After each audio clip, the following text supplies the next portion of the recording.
Benarkah ada yang banyak hal yang diabaikan jaksa dalam penuntut umum? Kita akan bahas dengan tamu kita di studio, pengamat hukum, Bung Nikolai Aprilindo. Selamat siang.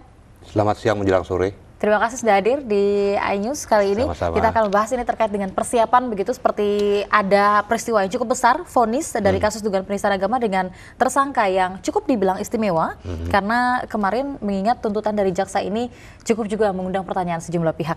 Kalau Pak Niko, ini seperti apa nanti melihat kira-kira potensi-potensi atau prediksi terkait dengan vonis besok? Ya, pertama saya ucapkan Baruk Atah Adonai, terpujilah Allah pencipta semesta alam. Dan kita harus bersyukur bahwa kita sampai saat ini masih diberikan nafas ya, dan berpikir secara jernih, sehingga kita bisa memilah dan memilih tentang permasalahan ini yang sebenarnya terjadi. Kalau saya melihat permasalahan terdakwa, bukan tersangka ya, terdakwa Basuki Cahayapurnama atau Ahok ini merupakan permasalahan murni pidana. Tidak ada sangkut pautnya antara mayoritas atau minoritas. Karena yang dikembangkan saat ini kan seolah-olah ada permasalahan antara mayoritas dan minoritas.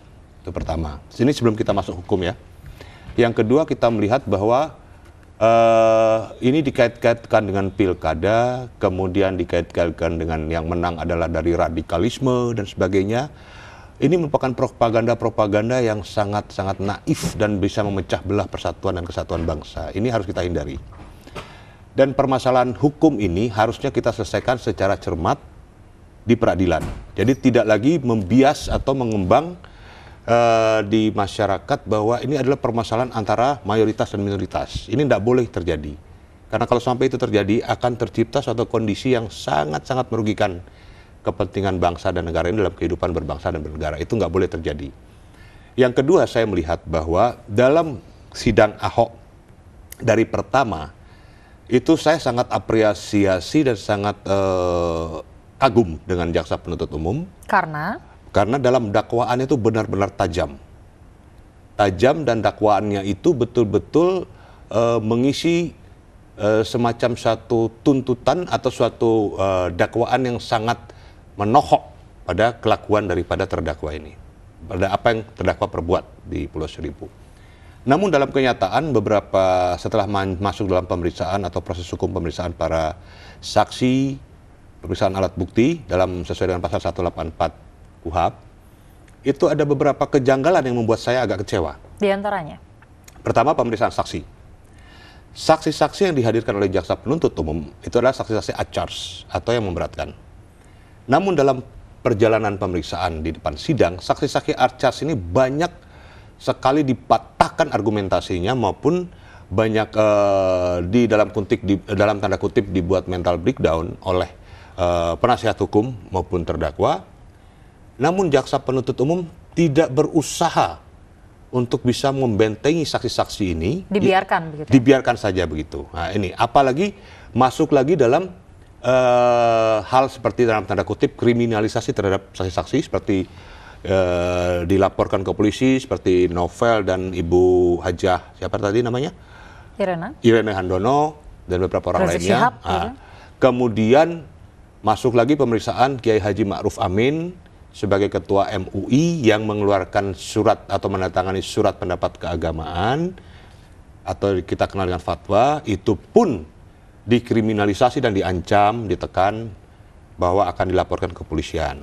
Nah, di situ saya tidak melihat ada satu upaya tertentu daripada jaksa penuntut umum untuk dalam tanda kutip membentengi atau mempertahankan saksi-saksi yang dihadirkan untuk memperkuat dakwaan dari jaksa itu sendiri. Ini sangat membuat berbeda dengan sidang-sidang yang biasa dilakukan begitu. Iya, sangat berbeda.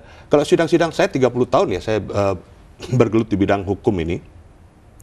Dalam sidang-sidang perkara kriminal umum maupun khusus, kita melihat bahwa jaksa penuntut umum itu bagaimana dia mempertahankan saksi yang dihadirkan sedemikian rupa sehingga saksi itu betul-betul menguatkan dakwaan dia.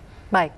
Tapi yang ini sangat-sangat saya melihat ya minim dengan hal itu. Baik, dan kita ketahui juga bahwa Pak Nikolai ini sejak awal ini sudah mengikuti jalannya persidangan dan sering membahas juga di iNews TV begitu terkait dengan sidang demi sidang. Betul. Dan juga Anda pernah mengatakan bahwa adanya inkonsistensi begitu dari pasal yang digunakan, terutama pada saat dakwaan, kemudian dari fakta-fakta persidangan yang mungkin juga bisa menimbulkan atau memunculkan pasal baru pada saat dituntutan. Tapi pada saat tuntutan ini justru kabur seperti yang di awalnya ini mengarah ke agama, namun ujung-ujungnya ketika tuntutan ini lebih ke golongan. Nah, tanggapan Anda? Ya, jadi dari awal itu dari saya buka dulu dari awal gelar perkara ya di Barreskrim Mabes Polri itu, situ udah jelas pada tanggal 16 Desember setelah tanggal 15 Desember dilakukan gelar perkara, pada tanggal 16 Desember itu Kabarreskrim Mabes Polri Komjen Pol Aridono memberikan keterangan pers bahwa tersangka Ahok ini didakwa atau disangkakan, waktu itu masih disangkakan dengan pasal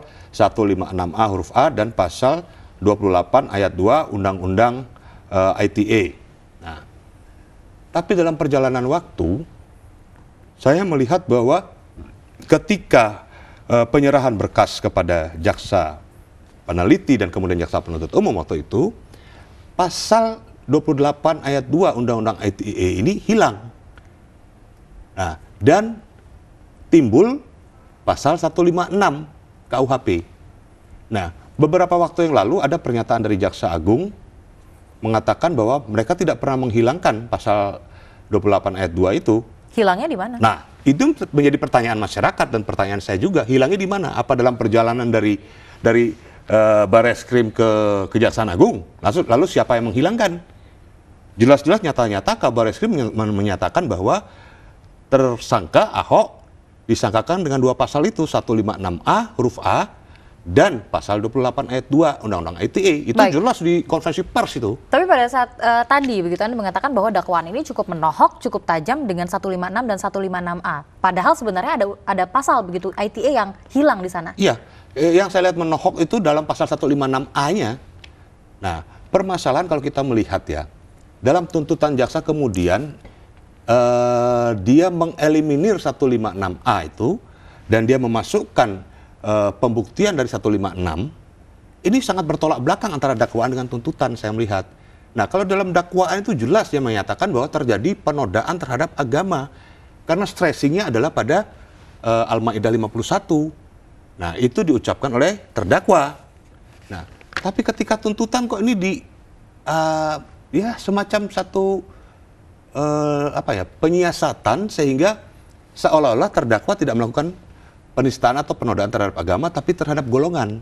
Nah, kalau kita lihat filosofi daripada pasal 156A huruf A, itu kenapa masuk ke dalam KUHP berdasarkan Undang-Undang Nomor 1 PNPS tahun 65.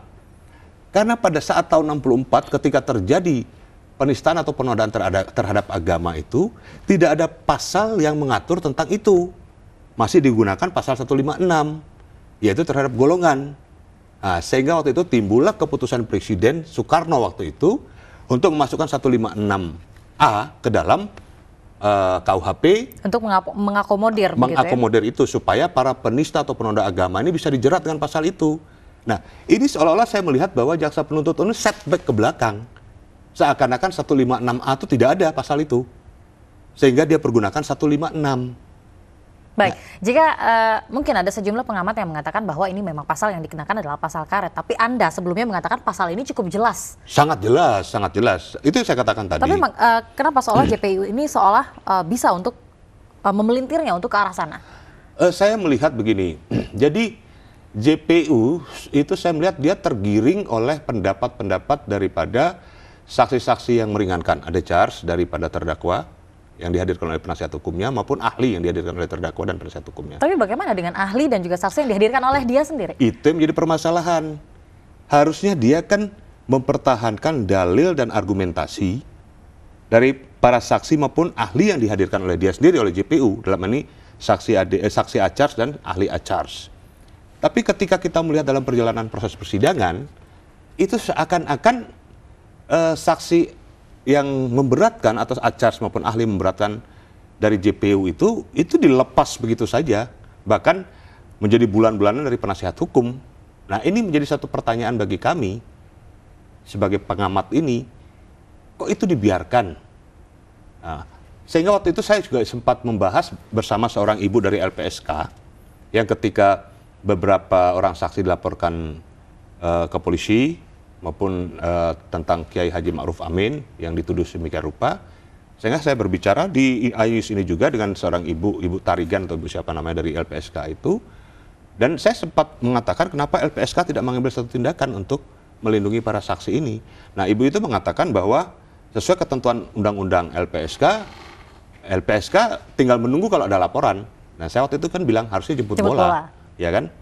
Nah, ini harusnya jaksa penuntut umum dia berkoordinasi dengan LPSK supaya bisa melindungi para saksinya. Itu pun tidak dilakukan. Ini menjadi tanda tanya besar. Lagi-lagi di sini banyak hal begitu yang tidak dilakukan oleh jaksa penuntut umum. Betul. Yang memang seharusnya dilakukan oleh seorang jaksa yang menghadirkan saksi dan juga ahli. Betul. Nah, ini juga menarik ketika Kiai Haji Ma'ruf Amin pada saat itu dimintai keterangan dan di sana juga sempat muncul seperti dugaan-dugaan telepon antara Kiai Haji Ma'ruf Amin dengan SBY begitu, yang juga sempat menimbulkan isu penyadapan dan itu juga sama sekali tidak dikeluarkan dan tidak dibantah begitu oleh jaksa dan tidak dikejar begitu. Itu menjadi permasalahan. Jadi ada beberapa catatan kejanggalan yang saya lihat dalam proses persidangan itu, termasuk yang tadi Anda sebutkan tadi bahwa adanya percakapan antara Pak Kiai dengan SBY yang diungkap sendiri oleh terdakwa maupun penasihat hukumnya.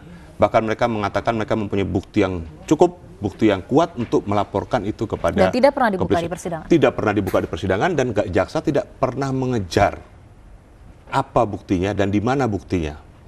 Sehingga itu bisa diungkapkan dalam persidangan. Tapi bukankah hakim juga punya kewenangan untuk menagih?